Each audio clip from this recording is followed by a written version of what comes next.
The chairman of the President's Council of Economic Advisors, Jason Furman, joins us today to talk about climate change and the administration's policies for addressing it. Thank you for being here with us. Thanks for having me.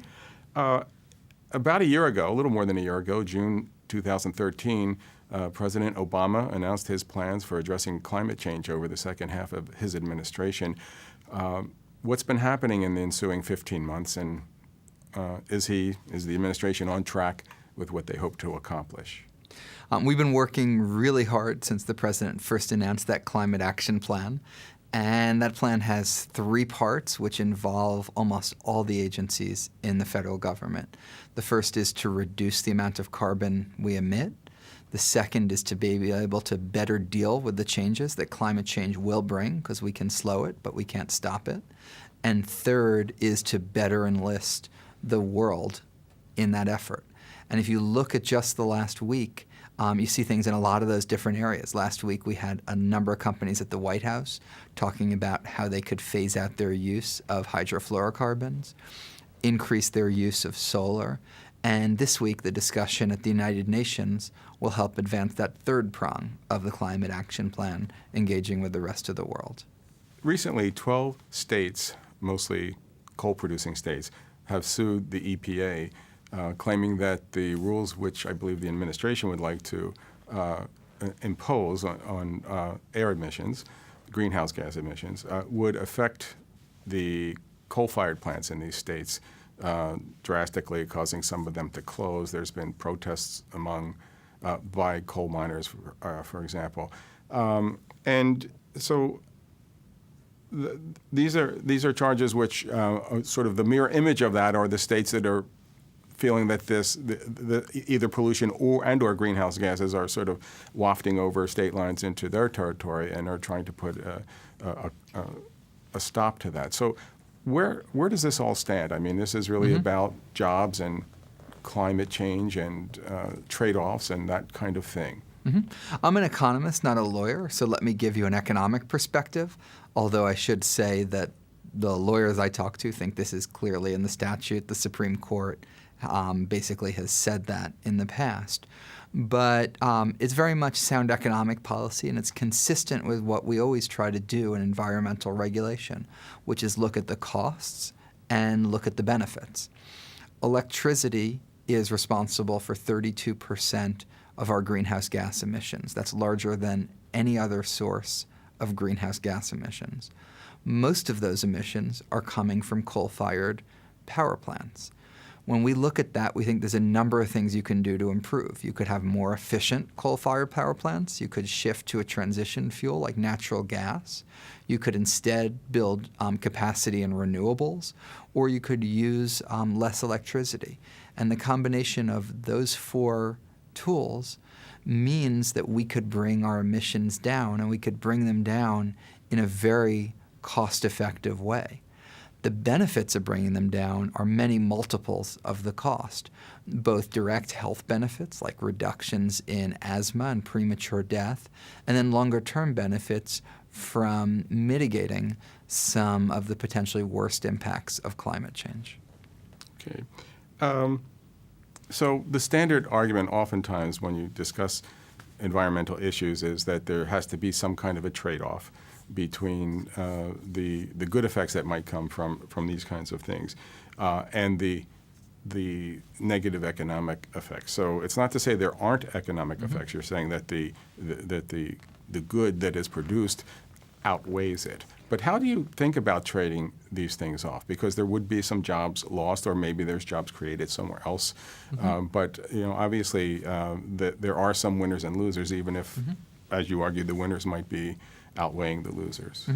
Right. So first of all, I'd look at the costs and the benefits, and here the benefits are in the range of $50 to $90 billion per year, and the costs are in the range of $8 or $9 billion per year. So it's many multiples benefit to cost ratio.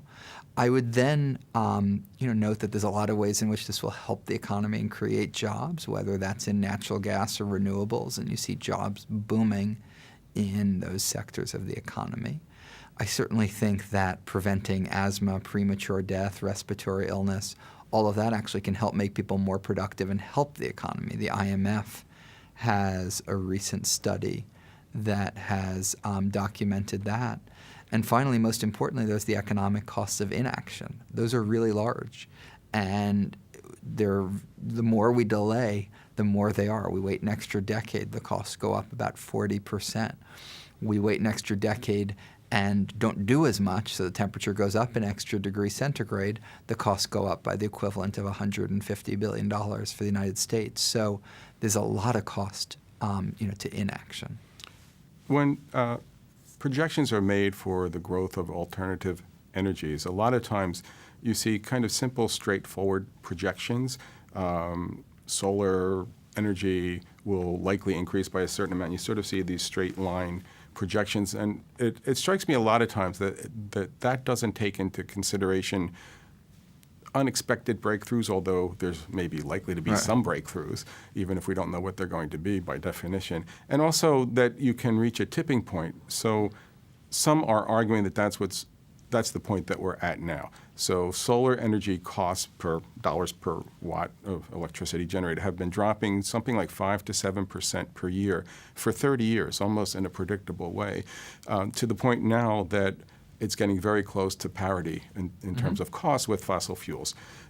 What's your view on this? Are we likely to see a sudden and dramatic increase in reductions in cost that would cause people to want to use these alternate sources more?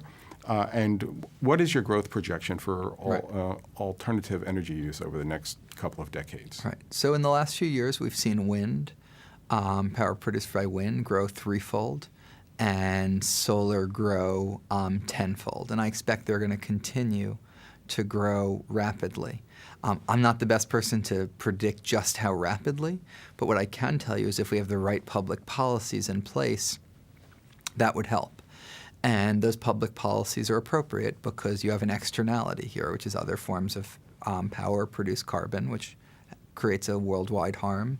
Renewables don't. And in the face of that externality, policies like the production tax credit we have in the tax code, the investment tax credit, that those two benefit wind and solar, and the clean power plan for existing power plants.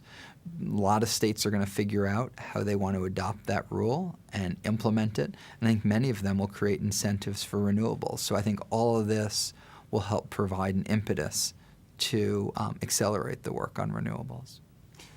Okay, I would be remiss if I had the chairman of the President's Council of Economic Advisors here and didn't ask him what you see coming ahead for the economy. So in terms of GDP growth over the next 2, 3, 4 quarters, what do you think is going to happen? We've seen growth speed up in the second quarter. The indications are good for the third quarter. I'd never want to venture a quarter-by-quarter forecast, but one of the things I think we have going for us, and it's one that I hope we don't interrupt and mess up, is we've had a somewhat more predictable fiscal environment with less of the type of uncertainty that hurt the economy in the past, and a more neutral fiscal policy without the types of large fiscal contractions that were helping to go against our growth before.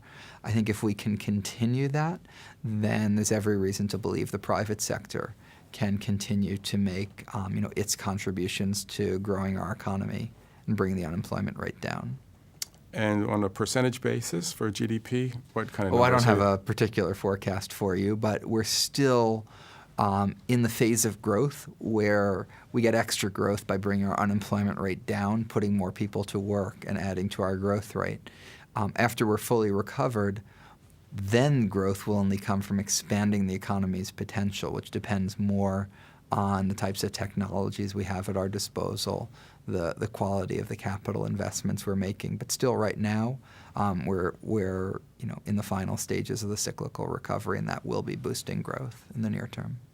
There has been an interesting release of studies recently from the OECD, Organization of Economic Development, World Bank, the ILO, International Labor Organization. They're all looking at this question of wage stagnation, which has been a problem in the U.S., but also around the world. So in a nutshell, the idea is that a lot of companies or economies are having relatively decent productivity gains, but those gains are not flowing much down to workers whose wages haven't increased much, if at all, for a very long time. And that has not only an effect on the workers, but it also has the effect of dragging down the potential of the economy if people don't have enough money to spend. So what's your view of that, particularly in the U.S.? What are some of the causes? What could some of the solutions be for that? Well, I'd love to spend an hour with you on that topic. I think if you look at family incomes, there have been three important things that have happened. First, productivity growth matters a lot, and it isn't as fast as it was in the 50s and 60s. It's a lot faster than the 70s and 80s, but it still hasn't, it still could be faster. The second is the big increase in inequality that we've seen since the late 1970s, and the fact that a lot of the gains in the economy are going either to higher earners or to the business side of the ledger, and the labor share of income has been falling since about 2000. And then the final issue is one that I don't think is fully appreciated, but even against those two forces, family incomes continued to rise in the 70s, 80s, and 90s. And that's because there was pressure on wages, but a lot more households had two earners rather than one as women came into the workforce in droves. Now that which was helping to compensate and offset some of these other changes has stopped, and women's labor force participation has basically flattened out and started to fall, that means that we're feeling the productivity growth and the inequality even more than the ways in which it was masked in the 70s, 80s, and 90s, which is creating, I think, a very serious challenge for the typical family's income, and one that I think needs to be the central focus of economic policy, not one that has a one-part agenda or even a three-part agenda. It's more like as many parts of an agenda as you can throw at the issue, because it's a big one. What are just some of the potential tools that could be used to address this problem in your view? I think we need to expand our growth rate. We can do that with immigration reform, business tax reform, investing in infrastructure, improving education, expanding trade. Then I think we need to make sure that more of the benefits of those growth are shared across the board. The minimum wage is one particularly powerful tool we have to do that. Another one is expanding the earned income tax credit for workers without children or non-custodial parents. And, but I think we just need to keep working on, every aspect. And, I'm not the person who says, let's just focus on distribution, let's focus on growth. I think we need to focus on both. I think a lot of the instruments we have work on both of them simultaneously. Thanks very much for joining us. Thanks for having me.